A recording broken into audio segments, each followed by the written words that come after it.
कहानी की शुरुआत में हम एक कंपनी के बॉस को देखते हैं जो हमेशा की तरह अपने सभी एम्प्लॉय को पार्टी करने के लिए लेकर आए थे। बॉस अपने सभी एम्प्लॉय को ट्रीट देते और उनके साथ फ्रेंडली बिहेव करते, लेकिन जब बात किसी की सैलरी बढ़ाने की आती तो वो कभी नहीं बढ़ाते। ली जी हुन जो कि इस कंपनी के एडवर्टाइजिंग डायरेक्टर थे, वो किसी वजह से बहुत परेशान थे और बार बार किसी को मैसेज किए जा रहे थे। शायद वो उनकी एक्स थी। इसी कंपनी में काम करती थी ओ सुन योंग, जिसने हाल ही में इस कंपनी को ज्वाइन किया था। वो आपकी तरह खूबसूरत थी, इसीलिए सभी उससे उसके बॉयफ्रेंड के बारे में पूछने लगे। तभी एक लड़के ने वहां आकर उससे शादी के लिए प्रपोज किया, जिसके बाद सुन उसे रेस्टोरेंट से बाहर ले गई, लेकिन वो अभी भी उसे कन्विंस करने के लिए फोर्स कर रहा था और उसे किस करने की कोशिश कर रहा था। वहां से थोड़ी दूर पे जी भी अपने एक दोस्त चोई के साथ खड़ा होकर ये सब होते हुए देख रहा था। तभी सुन ने उस लड़के को धक्का दे दिया और वहां से चली गई। इसके बाद जी भी वहां से निकल जाता है और अपनी गर्लफ्रेंड जुंग के मैसेज का रिप्लाई न आने पर उसे कॉल करता है, लेकिन वो उसे ब्लॉक कर देती है। ब्लॉक होने के बाद जैसे जी के पैरों के तले जमीन ही खिसक गई। बेचारा सड़क पर ही बैठकर रोने लगा।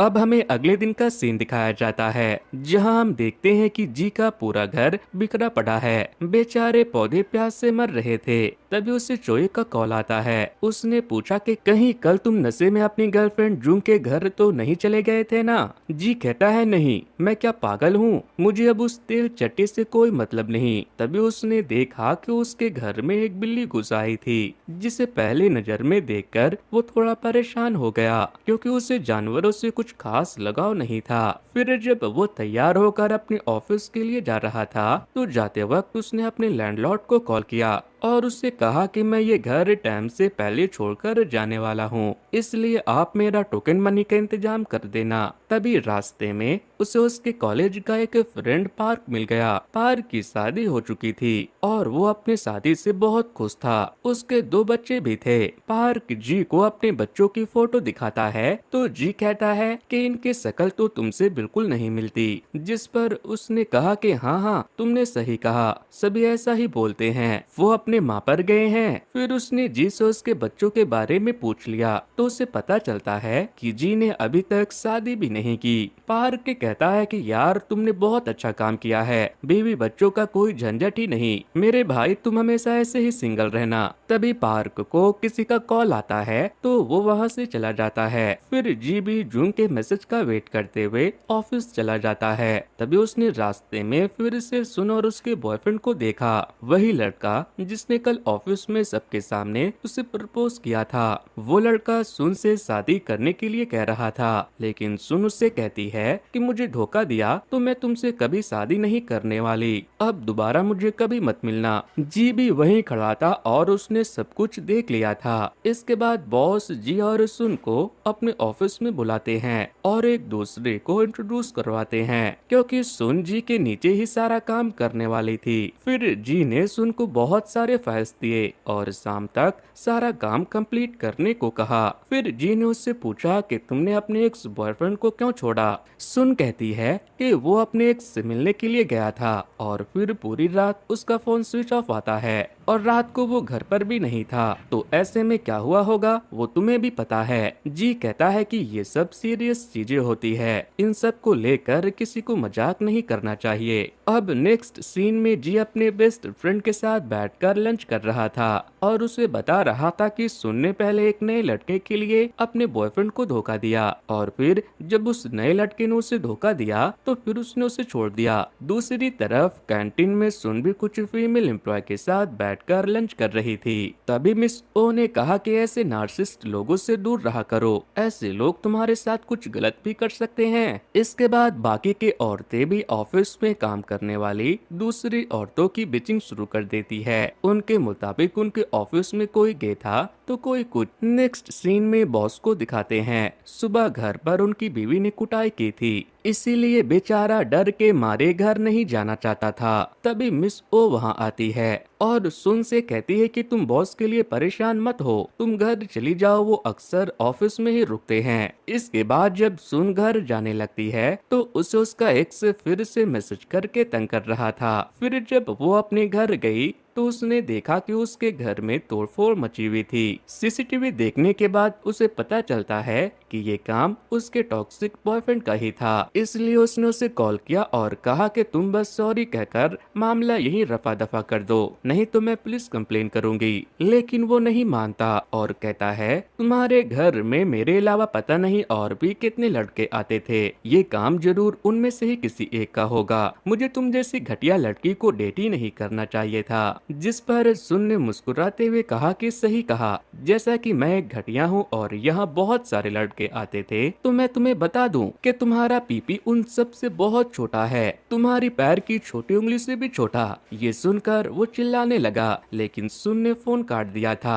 अब हमें अगले दिन का सीन दिखाया जाता है, जहाँ जी जब आज सोकर उठता है तो वहाँ एक कबूतर घूम रहा था। लेकिन तभी उसने दोबारा से उस बिल्ली को देखा तो उसे पकड़ने लगा, जिस चक्कर में उसका हाथ भी छिल गया और बिल्ली हाथ भी नहीं आई। इसके बाद वो ऑफिस जाता है तो बॉस और चोई के लिए भुट्टे लेकर जाता है। बॉस ने पूछा कि तुम इतने सारे भुट्टे लेकर क्यों आए हो, तो उसने कहा कि पता नहीं, शायद मैंने इसे नशे में ले लिया होगा। तभी जी परेशान हो जाता है। बॉस ने जब उससे पूछा तो उसने बताया कि कल मैंने किसी से 2 घंटे तक बात की, लेकिन वो कौन था और क्या बात की मुझे याद ही नहीं आ रहा। चोई उस नंबर पर फोन करता है तो वो नंबर सुन का था, मतलब कि जी ने कल उससे 2 घंटे बात की और अब उसे पता ही नहीं था कि उसने उससे 2 घंटे तक क्या बातें की, मगर सुन कुछ नहीं कहती। फिर जब चोई और जी एक स्टोर से सामान लेने के लिए जाते हैं तो चोई ने जी से पूछा कि आखिर तुम 2 घंटे तक उससे क्या बात कर रहे थे। जी कहता है पता नहीं यार, मुझे कुछ नहीं याद है। इसके बाद जी शाम के वक्त ऑफिस में बैठकर सुन को दोबारा से कॉल करता है, लेकिन वो कॉल नहीं उठाती। तभी सुन वहाँ आती है तो जी उससे पूछता है कि तुम मेरा फोन क्यों नहीं उठा रही। सुन बताती है कि ऑफिस के सभी एम्प्लॉय ने कहा था कि जी अगर रात को कॉल करे तो मत उठाना, वो पीकर किसी को भी कॉल मिला देता है। तभी वहाँ पर चोई भी आ जाता है और सुन को अपने साथ पीने के लिए जाने को कहता है। जी सुन से कहता है कि तुम भी हमारे साथ चलो। सुन जाना नहीं चाहती थी, लेकिन वो जी को मना नहीं कर पाती। लेकिन वहाँ जाकर चोई और सुन की बहस हो जाती है। चोई उसे कैरेक्टरलेस समझ रहा था क्योंकि उसने अपने बॉयफ्रेंड को छोड़ दिया था। फिर वो वहाँ से बाथरूम चला जाता है और उसके जाने के बाद सुन भी वहाँ से जाने लगती है और जाने से पहले जी से कहती है कि तुम पीठ पीछे मेरे बारे में अफवाहें फैलाना बंद करो। तभी एक औरत चोई को पीटते हुए आती है। उसका कहना था कि ये बाथरूम में मुझे टॉयलेट करते हुए सुन रहा था, जिस पर चोई कहता है कि भला मैं किसी को टॉयलेट करते हुए क्यों सुनूंगा, और मुझे तो पता भी नहीं था कि अंदर मेल है या फीमेल, वो तो मैं बस वहाँ से गुजर रहा था। जिसके बाद जी उस औरत से माफी मांगकर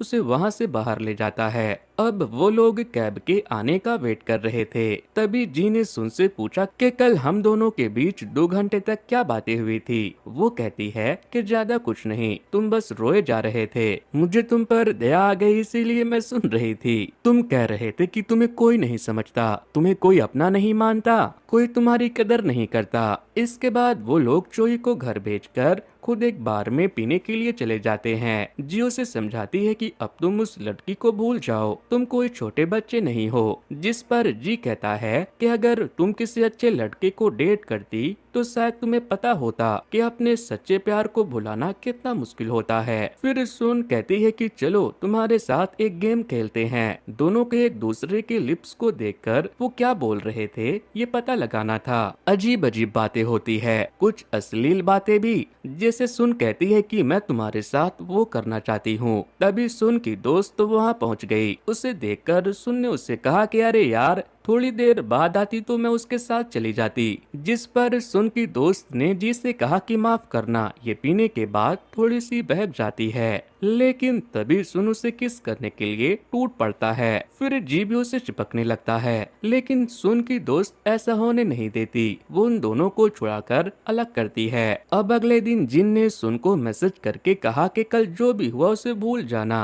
अब से हम बस अच्छे दोस्त की तरह बनकर रहेंगे। दूसरी तरफ वो अपनी फ्रेंड को बताती है कि इसका ये डेली का है। वो नशे में किसी को कॉल करके रोता है और अगले दिन सब भूल जाता है। तभी उसकी दोस्त कहती है कि कल रात तुमने भी जो किया वो कुछ ठीक नहीं था, तुम्हें पता भी है? वो कहती है नहीं, याद आया तो कॉल करके बताऊंगी। पता नहीं ये लोग कौन सी दारू पी रहे थे जो अगले दिन सब भूल जा रहे थे। खैर मैंने तो अभी तक पी नहीं है तो क्या ही कह सकता हूँ। फिर जब वो ऑफिस में जाती है तो वो जी से पूछती है कि कल रात कुछ हुआ था क्या, जिस पर जी ने कहा कि मुझे भी ज्यादा कुछ याद नहीं। इसके बाद जी एक हेडफोन के ऐड के शूट के लिए जाता है। वहाँ लाइट कम थी और किसी को पता नहीं था कि कौन सी लाइट लगानी है, इसीलिए सुन उसकी मदद करती है क्योंकि ये काम उसे अच्छे से आता था। फिर जब सभी लोग बैठकर लंच कर रहे थे तो एक एम्प्लॉय ने उससे पूछा कि आपने लाइटिंग का काम कहाँ से सीखा, जिस पर वो कहती है कि मेरे पहले बॉयफ्रेंड को ये काम आता था। फिर एक ने पूछा कि क्या हुआ, फिर ब्रेकअप हो गया क्या? तो वो कहती है कि नहीं, उसने सुसाइड कर लिया। अब हमें रात का सीन दिखाया जाता है। सुन जब चैन से अपने घर पर थी तो जियो से मैसेज करके कॉफी पीने के लिए बुलाता है, लेकिन सुन जब कॉफी शॉप पे पहुंचती है तो जी ने पी रखी थी। फिर उसने बताया कि मेरी शादी के कार्ड भी बट चुके थे। फिर एक दिन मैं बिना बताए उससे मिलने उसके घर चला गया। तभी सीन उस दिन पर शिफ्ट होती है जहां जी जब टाइम से पहले अपनी मंगेतर से मिलने के लिए घर गया तो उसने देखा कि उसकी मंगेतर किसी और के साथ सो रही थी। ये सब बताते हुए जी इमोशनल हो जाता है और सुन को किस करने के लिए आगे बढ़ता है, लेकिन सुन उसके हरकत से नाराज होकर वहां से चली जाती है क्योंकि इस वक्त वो होश में थी। लेकिन जी जब उसे रोकने के लिए जाता है तो एक चेयर से टकरा कर गिर जाता है। उसके हाथ में चोट भी लगती है। अब अगले दिन जी ऑफिस नहीं आता तो सुन परेशान थी। फिर वो शाम को ऑफिस आता है। दरअसल कल रात जब वो कैफे में गिरा था तो उसका हाथ टूट गया था। फिर उसने सुन से कल रात के लिए सॉरी कहा क्योंकि कल उसने उसे किस करने की कोशिश की थी। फिर जब सुन वापस घर जाने लगता है तो सुन उसे डिनर के लिए पूछती है, जिसके बाद दोनों डिनर करने के लिए गए जहां सुन जी को उनके अपकमिंग प्रोटेक्शन के एडवर्टाइजमेंट के बारे में बात करने लगती है, जिस पर जी उससे कहता है कि ऑफिस की बातें ऑफिस में ही करना। फिर जी ने उससे पूछा कि क्या तुम अपने डेड बॉयफ्रेंड के थॉट से मूव ऑन नहीं कर पा रही हो और क्या इसीलिए तुम लड़कों को चेंज करती हो, जिस पर उसने बताया कि नहीं, मैंने बस ऐसे ही कह दिया ताकि कोई पूछे ही ना कि फिर क्या हुआ, आगे क्या हुआ, आगे क्या हुआ, जिससे जी को बहुत गुस्सा आता है। और जब वो घर जा रही थी तो वो उससे कहता है कि तुम बस लड़कों के साथ सोती हो बिना प्यार के, किसी के साथ भी पैचअप, किसी के साथ भी ब्रेकअप कर लेना तुम्हारे लिए बहुत नॉर्मल है ना, तुम बूढ़ी हो गई हो बूढ़ी। जिस पर सुन कहती है कि तुम भी तो बूढ़े हो गए हो, जरा अपने आप को तो देखो, तुम सब लड़के एक जैसे ही होते हो। अब अगले दिन जी की नींद लिफ्ट में खुलती है क्योंकि कल रात वो पीकर वहाँ लुढ़क गया था। फिर जब वो ऑफिस गया तो चोई ने उससे पूछा कि आजकल तुम अपनी एक्स गर्लफ्रेंड जून के बारे में ज्यादा बात नहीं करते, पैचअप हो गया क्या? जिस पर जी कहता है नहीं, मैं क्यों करूँगा पैचअप। इसके बाद बॉस अपने सभी एम्प्लॉय को ट्रेकिंग के लिए ले जाते हैं। सुन थक जाती है तो जुन पीछे से उसे सपोर्ट देता है, लेकिन सुन उससे अपने पहले एक्स के बारे में बात करने लगती है, जिससे जी नाराज हो गया और सुन के पीठ से अपने हाथ का सपोर्ट हटा देता है। इसके बाद सभी बैठकर पार्टी कर रहे थे। तभी बॉस को उनकी बीवी का फोन आता है तो वो कहते हैं कि तुम होती कौन हो पूछने वाली कि मैं कहाँ हूँ। फिर उसे पता चलता है कि उसके बेटे की तबीयत खराब है, जिसके बाद वो घर चले जाते हैं। लेकिन जाने से पहले वो अपना कार्ड अपने सारे एम्प्लॉय को देकर कहते हैं कि तुम लोग अच्छे से एंजॉय करना। फिर जब पार्टी के बाद सभी घर जा रहे थे तो जी ने देखा कि सुन रोड के कोने में बैठी हुई थी। उसने बहुत बहुत पी रखी थी। फिर उसने जी को किस कर दिया और जाने लगी, जिसके बाद जी ने उसे किस किया और फिर दोनों होटल रूम में चले गए अश्लील काम करने। इसके बाद अगली सुबह जब सुन की आँख खुलती है तो वो उठते ही चोरी चुपके वहाँ से भाग जाती है। फिर जब वो ऑफिस गई तो उसे बहुत वियर्ड लग रहा था, इसीलिए उसे हल्का फील कराने के लिए जी ने उससे कहा कि कल रात क्या हुआ था मुझे याद नहीं, जिस पर सुन ने भी कहा कि मुझे भी याद नहीं, मेरी आँख खुली तो मैं अपने दोस्त के घर पर थी। तभी जी को उसकी एक्स गर्लफ्रेंड का कॉल आता है, उसने उसे घर पर मिलने के लिए बुलाया था। जी जब घर गया तो वो उससे चिपकने लगी जैसे वो सब कुछ पहले जैसा करना चाहती हो, मगर जी कहता है कि तुम्हारी वजह से मेरे और मेरे पेरेंट्स की बहुत बेइज्जती हुई, वो लोग मैरिज हॉल तक बुक करके आए थे, अब कुछ भी ठीक नहीं हो सकता। अब हमें अगले दिन का सीन दिखाया जाता है। जी जब ऑफिस जा रहा था तो फिर से उसे उसके कॉलेज का दोस्त पार्क मिलता है, वो उदास था। जी ने जब उससे वजह पूछी तो उसने बताया कि सभी कहते थे कि मेरे बच्चे मेरे ऊपर नहीं गए, इसीलिए मैंने डीएनए टेस्ट करवाया तो वो सच में मेरे बच्चे नहीं थे। अब मुझे बहुत हल्का महसूस हो रहा है, ऐसा लग रहा है जैसे सारी जिम्मेदारियों से आजाद हो चुका हूँ। जिस पर जी उसे सलाह देता है कि ज्यादा सोचो मत, बस अब जीते जाओ। इधर सुन को अपने एक जूनियर के कंप्यूटर पर ऑफिस का एक चैट ग्रुप ओपन मिल जाता है, जिसमें सभी ये बात कर रहे थे कि सुन ने अपने प्रमोशन के लिए बॉस जी को फंसा लिया। वो जहाँ भी जाती है अपने बॉस के साथ चक्कर चलाकर अपना प्रमोशन करवाती है। पिछले कंपनी में भी उसने ऐसा ही किया था, जिससे सुन को बहुत बुरा लगता है और वो सारे मैसेज जी को भेजकर ऑफिस छोड़ देती है। जिसके बाद जी पूरे ऑफिस में आकर चिल्लाचिल्ली मचा देता है कि तुम सब ऐसी बेहुदा हरकतें कैसे कर सकते हो, मैं तुम सबके सारे राज जानता हूँ, और क्या किसी ने सुन को रोकने की कोशिश भी नहीं की। इसके बाद जी खुद सुन को मनाने के लिए उसके घर जाता है, लेकिन वो उसे देखते ही दरवाजे को उसके मुंह पर बंद कर देती है, जिससे उसके पैरों में चोट लग जाती है। जिसके बाद जी को भी अफसोस होता है। इसके बाद फिर दोनों कॉफी शॉप जाते हैं, जहाँ सुन ने जी को बताया कि मैं अपने पहले ऑफिस के सीनियर के साथ बस डिनर पर गई थी, जहाँ मेरे फर्स्ट बॉयफ्रेंड ने मुझे उसके साथ देख लिया और मेरी और उनकी फोटो लेकर बॉस की बीवी को भेज दिया और इंटरनेट पर भी डाल दिया, और साथ ही मेरे सारे प्राइवेट फोटो भी लीक कर दिए। जिसके बाद मेरे ऊपर कैरेक्टर लिस्ट का टैग लग गया। जी कहता है छोड़ो वो सब, चलो खाते हैं, भूख लगी है। तभी जी चिल्ला चिल्ला कर उससे कहने लगता है कि मैं तुम्हें पसंद करता हूँ। वो उसे अच्छा फील करवाने के लिए उल्टे पुल्टे बात करने लगता है जो उन्होंने पिछली रात किया था, लेकिन सुन का मूड बिल्कुल भी ठीक नहीं था। फिर वो उससे कहती है कि अगर तुम इतना ही प्यार करते हो तो अपनी एक्स के साथ सब कुछ खत्म क्यों नहीं कर देते, क्यों उसके पीछे पड़े रहते हो। तभी जी जुंग को फोन करता है और उससे कहता है कि आई हेट यू, लेकिन तभी सुन वहाँ आकर उससे उसका फोन छीन लेती है। अब हमें अगले दिन का सीन दिखाया जाता है। जी जब ऑफिस आता है तो चोई ने आकर उसे बताया कि आज बॉस ने सुन के लिए फेयरवेल डिनर रखा है, तुम जरूर आना। फिर रात को सभी डिनर के लिए रेस्टोरेंट में इकट्ठा हुए। सुन पहले से पीकर आई थी, उसने थोड़ी और पी और फिर उसने एक लड़की को धक्का दे दिया और उससे कहा कि वो तुम थी ना जिसने सभी से कहा कि मैं प्रमोशन के लिए अपने बॉस को डेट करती हूँ। तभी मिस ओ ने उसे समझाने की कोशिश की तो उसने उससे कहा कि आप कॉलेज टाइम से ही बॉस के पीछे पड़ी थी ना, और शादी होने के बाद भी आप उनसे प्यार करती हो, क्या ये बात ऑफिस के बाकी के लोग जानते हैं। फिर वो एक के बाद एक ऑफिस के सभी एम्प्लॉय के काले राज खोलने लगती है, एक से बढ़कर एक गंदे गंदे राज, यहाँ तक कि सुन इतना रायता फैला देती है कि पूरा ऑफिस एक दूसरे से लड़ पड़ते हैं। मगर जी और सुन ने इस मोमेंट को खूब एंजॉय किया। अब हमें अगले दिन का सीन दिखाया जाता है। जी जुंग का सारा सामान पैक करवा रहा था क्योंकि वो नहीं चाहता था कि अब उसका सामान भी उसके घर पर रहे।